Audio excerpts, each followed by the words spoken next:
to the Hope Shot. I'm Sonia, and I'm so glad that you can join me today. Today, I have on a very special guest, someone with an amazing story of hope and recovery, somebody that I've known my whole life, my uncle. Carmen, thank you so much for joining me today. So let's get right into it. So tell me a little bit about who you were when you were younger. Well, as a young boy, I was full of joy and happiness and running around like any normal kid. But I did have a problem. My problem was this. I had a feeling of not being loved. Yeah. They loved me when I was on the field because I kicked the ball the farthest and I run the fastest. So I would help somebody win a game because I could always kick the big far way out there. Everybody scores, and you're sure not going to catch me because I was faster than everybody in school. Mm-hmm. So, yeah, that's how it all started. As far as a kid, I played Little League Baseball. I hit a home run at 9 years old, and that year I hit 10 of them. And then as time went on, as 12-year-old, I hit the ball and it went over the lights into the next field. So it was amazing that God gave me a gift to be able to do that. And then ran the football. I would run the touchdowns and catch the balls and played, Sarasota High 73 champs. A great bunch of guys that I grew up with. And I don't know, I was been blessed all my life like that, playing ball, doing the right things. And, never thought to think about ever smoking pot or, anything like that as a kid. It's just something I wouldn't do. I guess I was getting close to 18 years old. I pretty well was out of playing ball and all that stuff anymore. And I got offered a little bit of pot. I did smoke it. I remember everything looking a little bit brighter and the music sounded better. And so I liked it. Got married to my high school sweetheart. Greatest lady I've probably ever known as far as being a wife. Well, my hair looks really good. I'm glad just to have some. So.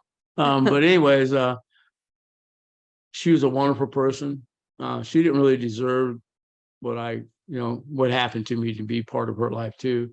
The best thing I've done today for her is just right now is be the new man that she met. She met, to come back to that guy again because I hurt her heart really bad. I got 3 beautiful kids from it. Now I got 4 grandkids. I got one to be born on the 21st of this month. Wow. So I have number 5, another boy. So I have 3 baby girls and 2 baby boys. Aww. And it's amazing how life goes by. I think about it now and I think, whoa, what happened? But in between all of that, I started using drugs at 25, I would say. I started on the cocaine, snorted it. My body said, I like you. Didn't, kept it pretty well under control. I was doing very well in business. I had a dry cleaners, I had a beautiful property. I've had a convenience store. I had 3 dry cleaning stores, a bunch of vans to pick up and deliver. We did very well, made a lot of money. And then I decided to get a little farther with the cocaine part. And here's the truth of it all. I didn't wake up one day and go out there and say, you know what? I think I'll go ahead and smoke some of this stuff and just run my life. Right. No, I didn't think that. That was not the plan.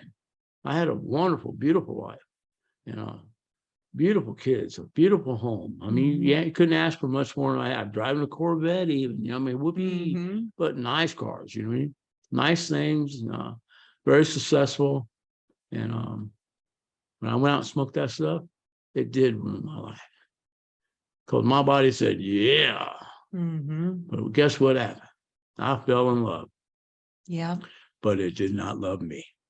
It lied, cheated me, stole from me, sold everything I ever had or wanted to have, just because I would not stop. And I didn't even know what was going to happen to me. I had a wonderful mother. She knows her as Nana. Yeah. I know her as Mom. Now I call her Nana too. But the thing is, she used to put scriptures over me. She'd say, hey, I raised you in the way you should go. And when you get old, you'll never depart. That's right.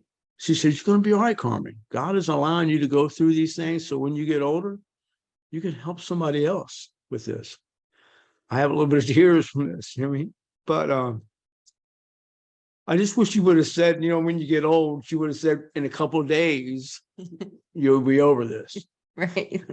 But the problem was she's right. I got white hair now and real thin. That's what I love doing, man. I have the privilege of working in a halfway house, Grace Recovery. I manage it, and I love every man I got there. The one who runs it, Miranda, she's a wonderful, caring lady. She brings me back every time. Anytime I were to ask, she always would have a spot for me. And she's like that with the people now. So it's been a great life. My life, I love it today because I will never give up the peace and the joy that I have in my life right now to give up to the misery. Now, if I want to give up on this, I can go back to it can be refunded to me easily. I can just go back out there and get miserable and horrible. You talk about loneliness and heck, you don't even eat. I get skinny, I get I look like a skeleton, like that kind of stuff, for what? For what? For nothing really. You never gain anything. And we all know the promises: jails, institutions, and deaths. Yeah. I've gotten so sick where they didn't think I was going to live anymore, and probably had a lot to do with what I was doing. They gave me a 10% chance of living. That's it. I didn't have any better. I looked at him and said, "Doc, I don't feel that bad." But he was a big help to me, though. He did things for me. He got me some medicine to help me. It changed my life around. I came back out of it, and then I stepped on something, being a plumber. About lost my foot. And I'm thinking, man, you think anything else can happen? But if you read in the Word, Satan will go to God and say, "Hey, I bet you if I do this to this guy, he'll defy you. He will, he'll just deny you. He'll don't care." And he found out that wasn't the case, because all my life I've been a very blessed man. My mom said I was the only guy she knew that could fall in a puddle of mud in a white suit and jump out clean. Yep. And I've had to restart my life several times in my life since I've been going. I've been very successful businessman. I've been successful about basically everything I've touched, and I just don't understand why I wouldn't get out of this earlier. I watched her when she went through it as a kid, and I was like protective of her. Somebody mess with her, they're in trouble because I'm coming. I don't look like I'm a real tough guy right now, but I just look like this. That's what I used to tell everybody. I know things that people just don't realize. And I don't even want to get into all that crazy stuff. But I want to get into today is that you out there looking at this have a chance to change your life as long as you're breathing. And if you're breathing, you're probably watching this and things are working together so you can see this. There's nothing accidental. It's all been planned, and you happen to just go along with the plan, and now you're watching. This woman right here is amazing. I love her so much. If a bullet was coming, I'd jump in front of it. I do love her that much. I don't know, man. It's hard for me. The reason why it's hard for me, because I'm compassionate about everything I do. I'm an all in or an all out. And there's no in between for me. And the reason why I'm like that is because if you're going to do something, do it the best you can. You know what I mean? Why give it a half-assed way? I'm not like that. I'm not made like that. Never have been. When I played ball, I played ball hard. I hit as hard as I could, ran as fast as I could, and there ain't no ball going to hit the ground before I get there. You know what I mean? That's the way I played. I get the ball in football, I want to do the best I could. So everything in my life, I've always done the best. My businesses, my little nickname used to be Golden Touch, because I touch things and build it, and it would go good. It helped a lot, though. I had a beautiful wife by the name of Cindy, and she was, like I said, my high school sweetheart. I love her. I still love her. Saying I'm sorry for all these things really don't mean anything to people, because talk is cheap. Mhm. But when you put your actions to work and you go out and you do the right things every day, you go to work every day, you pay your bills every week, your month, or whatever they come. And it makes such a difference in your talk. If your talk is that way and your walk's doing the same, because let me tell you something, when it gets to the end of this life, you're going to be responsible for all your words and all the things you did. Mhm. I'm not responsible for what she did or what she says. Mhm. I'm responsible for me. So I'm trying to get it right, man. I'm far from perfect, but I do the steps. I never really put down somebody else. She'll tell you I'm probably too soft to a lot of people. You know, I go out of my way to help. You got any questions for me? So tell me about some of the things that you've been through. I know you talked about your wife and your kids. And so tell me, what are some of the things that you've been through that, you know what I mean, don't you? Life changing. Yeah. Well, Carmen was not afraid to do something stupid and didn't think twice about it. Okay. But I'm not that guy anymore. God has brought me back around. Just like my mother said, I raised you in the way you should go. And Mhm. when you get old, she'll never depart. She was right. Like I said, this is what she said a week or two Well, instead of the old. You did have a couple of crazy years. So talk about the consequences of that and the things that you went Well, let's see. Consequences was pretty serious. Yes. I ended up going to prison for 14 years. 4 times down, what do they call it? A 4-time loser? That's what I was. I get out, I'd be 1 year. I'm lucky I might got 2 years before I was already back in. Yeah. You know, it was miserable, dudes. Let me tell you something. I wouldn't wish what I went through, seeing other people get killed in front of your face and bites like everything's nice and quiet, just like a little cricket. The next thing you know, all hell will break loose in the room. And, you Wow. know, no, it was crazy life. The guards, they're doing their job. You know, they didn't have to do much of them. They were just babysitting a bunch of adults that were kids that didn't know how to behave. High, what do you call it? A high, well, let's put it this way. There's a lot of thieves and crime in that inside of that one room that Yeah. you wouldn't very safe at night. Okay. Mhm. So I made it through the 14 years only because of my mental. I about lost it several times. I'll be honest. I think I'm still a little bit mental. I mean, Mhm. after that, I don't think anybody can be 100% right. But through God's grace, his pray Mhm. is the best thing I've got. That's I right. can pray, and I've seen prayers answered in front of my face before I even got my eyes open almost, Mhm. you know. And I'll tell you the story that made me understand this. This is a pretty good little story. Mhm. The first time I got put in jail at Manatee County, you know, that place where you don't have Yeah. nothing to Deport. do, you know, but look at each other, maybe play some cards, and you get sick of doing that. And I Mhm. played a lot of basketball out there, and I wouldn't even look at the thing. I was there too long. You know why? I'd be back, not even look at the rim, and I throw it at it, it goes in it because I've been playing too much out there. You know what I mean? Mhm. But here's the deal. My mother had a heart problem, and they were going to have heart surgery on her. And I was really, you know what? I'm a mama's boy, and I'm proud of it. I don't care if you like it or not. Yeah. My age, I really don't care what you think about a lot of things because I just, you know, you get over that stuff when you get older. But it said in his word, it said, if 2 or more are gathered in his name, I will do it. I go to Mhm. my Father and it will be done. I Mhm. thought, wow, that's pretty cool. So I grabbed a couple of guys there I know that believe in the Lord. And we got in a circle and I said a prayer for my mom and told her, you know, God, please heal her, take care of her, you know, let her come through this. You know, I don't want to lose her.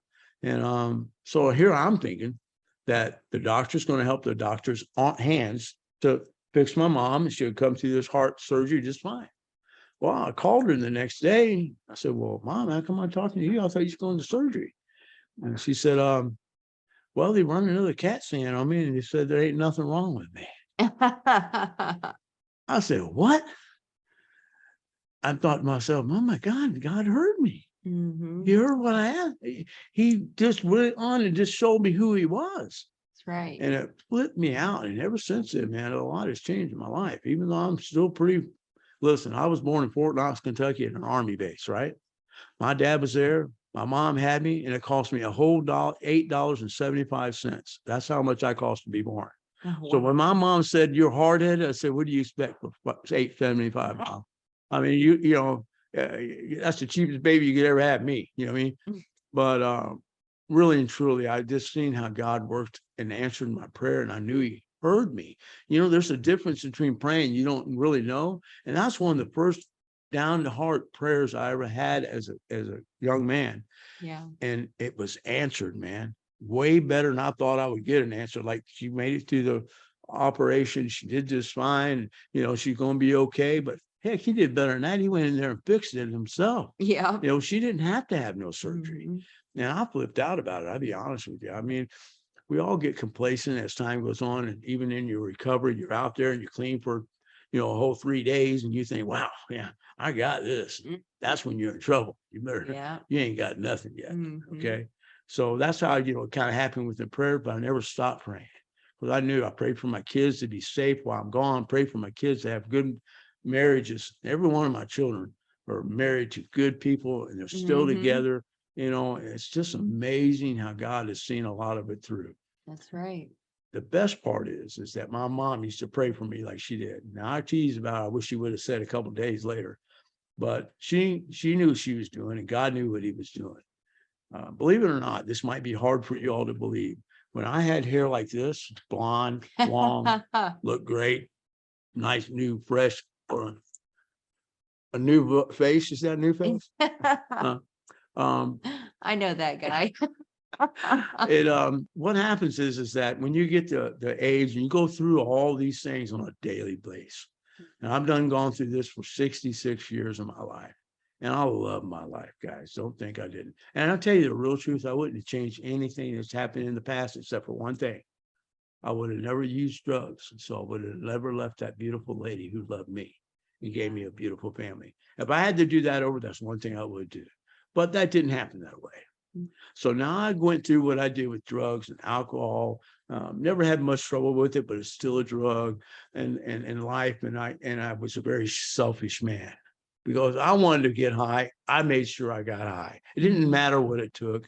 It mattered, you know, I wasn't being the father I should be with my children, you know, and being a man I should have been for this little girl when she was growing up, you know. But everybody still loved me, because even when I was using, I was still a likable person. You know what I mean? I didn't really do anything to try to hurt anybody. And none of this was done to hurt anybody. Mhm. What it was is that this old man here had some really problems when he was a young child. I was raped for 4 minutes for a week. Miserable thing. I would never want that to happen to anybody else. I was told I was stupid because I had bad dyslexia. I could say my ABCs backwards before I knew them forward. I read a book from the back to the front, and come to find out, they found out my IQ was great. I was smart as a whip on the IQ, but I was dyslexic. And the teacher, her name was Miss Garden, said, "Hey, listen."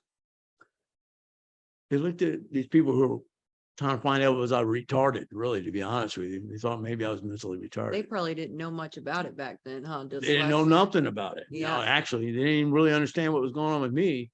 And then my teacher says, "Hey, look, can you do what he does? Can you say the ABCs backwards?" And I remember all three of them looked at me, and she said, "Well, no." Mhm. She says, "Maybe he's more gifted than you are." You know? And it's taken me a hard time in my life, because I really didn't know what to do with me, to get that fixed inside of myself. It took me many years. I never have been a very good reader or writer. I write worse than a doctor does. You know, it's just because my mind honestly goes 2,000 miles faster than what my mouth can say it. And so when I'm reading out loud, my mind's already on the second sentence when Mhm. I'm reading the first one still. So it had a problem there. Right. But I could speed read. I could Mhm. look at it, go down and tell you what I just read. Right? But to read it out loud, I couldn't do it. I had trouble. I used to be scared to death to speak. Does it sound like I am now? Well, that came along because I have a grandmother that never met a stranger. And guess what? That's what's happened to me. I don't meet strangers. I can be in a room of 4,000 people, and I get to know every one of them and have them laughing. Yeah. You know, that's just a gift. Mhm. Okay. Well, let me tell you, you can go on in your life right now. If you're out there and you happen to be watching and thinking about maybe stopping or quit the, what you call this dabbling Yeah. a little bit here. I dabbled a lot. Yeah. I won't tell nobody, a little bit there. I dabbled my And my then way you right wonder into why it. everything's still bad. You know what I mean? Let me tell you why it's bad, because you're Mhm. dabbling, dude. Yeah. That's the honest truth. Yeah, it is. It's another thing about people learned about me. You be careful about asking me a question. You know why? Because I'm going to tell you the truth. Mhm. And sometimes that truth sucks. It did for me. I've been told many things I did not like. I wanted to beat the you know what out of them. Okay. I try not to do that too much. I'm getting a little bit older anymore. But this journey of recovery, if you just give it a chance, man, That's right. just a little chance, give your heart to it, man. That's where it comes from. You Right. gotta be tired of being sick, tired of being miserable, tired of losing everything you had. Your feet stink, you stink, you look bad, Mhm. you name it, it happens, man. So if you can care enough just to go take a shower, clean yourself up, and wipe yourself off, and get your butt to a meeting, and if you see me there, you come give me a hug, okay? Because I'm gonna love you, man.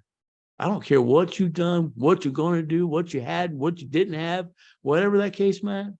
What matters is that you give this a chance to have a chance to help another person like me. That's right. Okay. Because when you come there and you give your heart and you say, I Mhm. give this up, we're there for you and we're going to hug you and take you in as part of our family because we are all family in that. That's right. Listen, one addict knows another addict. Have you ever looked Mhm. at a friend? Now, I'm just saying, if you're out there and never using it, have you ever looked at another friend? No, you can look at him and say he's high. You know why? Because he probably is.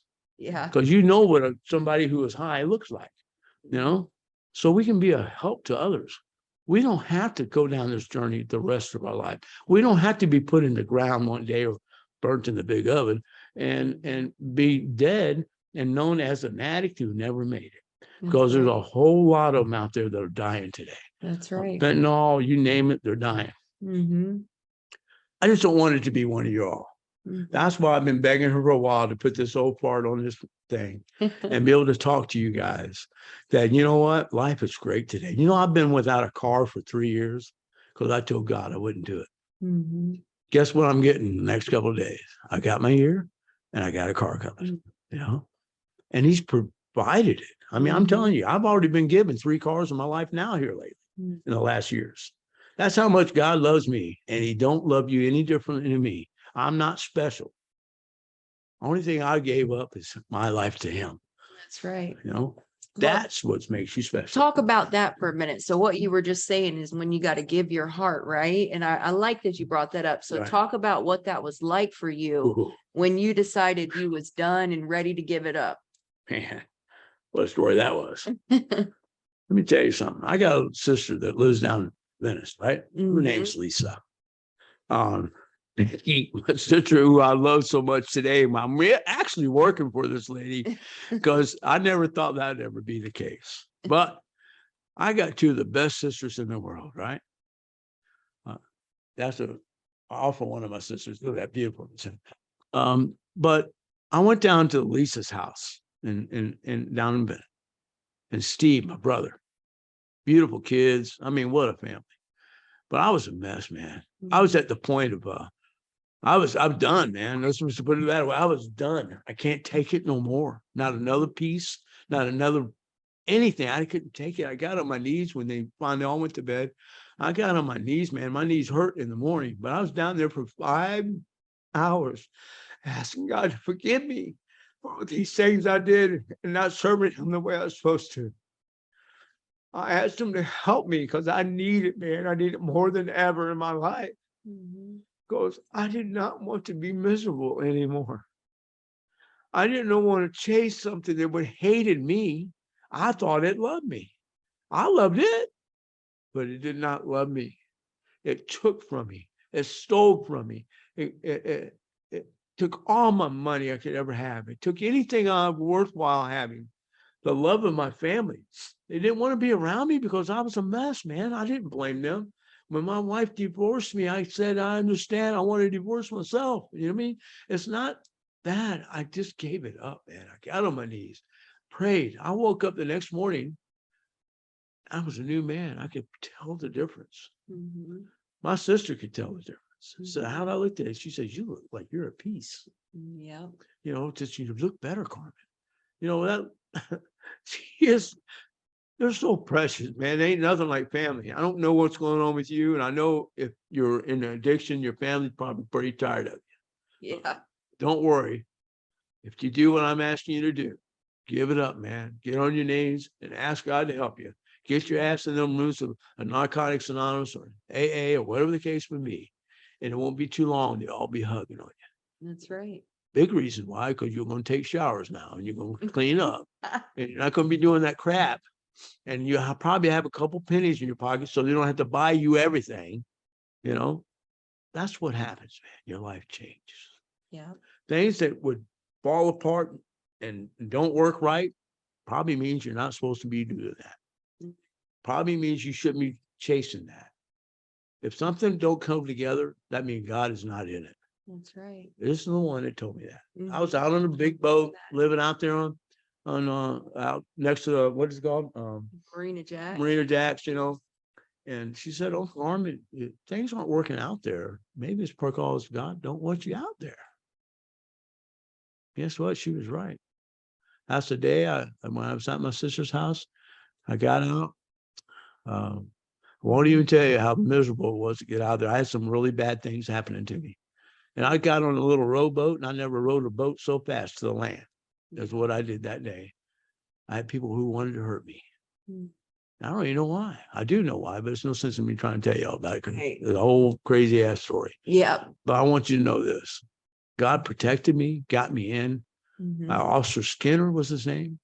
Put me in his boat, took me to the land all the way, got me in an ambulance. I went to the hospital, went to my sisters, and I prayed my prayer. And ever since that day, life has been better. Yeah. I got into the Grace House of Recovery. Mhm. I didn't have money. She didn't ask me for no money. She just put me in the house. That's right. Of course, I have paid her since, and it's paid up. But it's such a miracle if you allow it to happen now. It's such a miracle to shut your mouth, open your ears, and listen to what someone else has got to say for you to do. Because I tell you, my best thinking got me 14 years in prison. Mhm. So I learned something. I better just shut my mouth and listen for a while here. Because I'm not getting, any younger. I'm sure you can't tell that by looking in the camera. I know I look like 20 years old still, but what a journey. Mhm. And like I said, I wouldn't change a thing that's happened to me because I wouldn't be the man I'm sitting here right now and doing all I can. If it's just one person out there tonight or today, whatever time, and it's still light out there. If just one person would give it up, man, and just come on in, just tell them the truth. That's the first thing you need to learn how to do is quit your lies, scheming and scamming, and getting over it. Because I wrote the first edition, Yeah. And just give it up, man. Just be honest. Tell them how much you hurt. Tell them that what you would love to be able to do. And that's, I'm sure, is get your life together. And I will promise you, rarely do they find if a man gives himself or a lady up to this program and do what's said to do, they never fail. That's right. It never fails. Mhm. So if you're into the never fail thing, that all you got to do is be honest and give it up and tell the truth from then on out. And if you're getting ready to say a lie, say, "I'm sorry. I need to re-say this." Just admit, man. Just admit when you're not doing right. And there's nobody in that room that don't understand that. Your life will change. You'll probably like yourself again. Mhm. Guess what? I more than like myself today. I love myself. Yes. And how can I love this girl if I can't love me? Mhm. That's right. How can I be a friend and somebody that I can hang out with if I can't even care about myself? Right. So that's what it does, man. And there's nothing better than having your family back together. You know what I'm saying? To be able to love each other and hug each other and know that I'm not going to take nothing from her. Mhm. and she's not going to take nothing from me. All we're going to do is help each other. That's right. We both go out of our way to help each other. Mm-hmm. Her and I got a special connection through the years. Mm-hmm. When she was a baby, I changed her diapers. When she got older, Uncle Carmon used to scold her. We'd have fights Yeah. because I'm trying to teach her the right way. And then as she got older and got into the drugs, this poor little girl went through hell. Mm-hmm. And Uncle Carmon seen it. Mm-hmm. And he put himself through hell too. Yeah. But we're two special people to God today. That's right. Because he allowed us to go through these things so we can help people just like you. That's right. And that's a miracle. Okay. Sorry, but I just can't help. Man, I'm not ashamed to cry, man. I don't care. I don't care. Because when I cry, tears fall, cleanses me, and God's bound. He knows you cannot get a more prayer than tears. Mm-hmm. The chemicals give out certain things that tell you exactly how you're feeling. Mm-hmm. I can't say it. It comes out on its own. It's scientific. Yes, it is. Mm-hmm. I've had 3 strokes, and I'm looking at myself, and the thing right here, this side looks pretty young. But this is where I've drooped 3 times in less since 2018, Mm-hmm. to the point where I was like that, and I was paralyzed a little bit on the side. But Wow. guess what? It's not that bad, man. I'm able to talk and move, get around. I'm blessed, like I told you. And I got that for the first time in 66 years. I finally got one of those things. Look at that. Tells I'm highly blessed. It's on there. It's about NA and the cross of Jesus. Whoever your God is, okay? I don't care. All I care is that you give it up and give this a chance. It's the best thing I've ever done in many, many years. Love that. So, I don't know what else you want me to do. I think you did great. Yeah. Thank you so much. So thank you so much for doing this, Uncle Carmon. I love you. Yeah.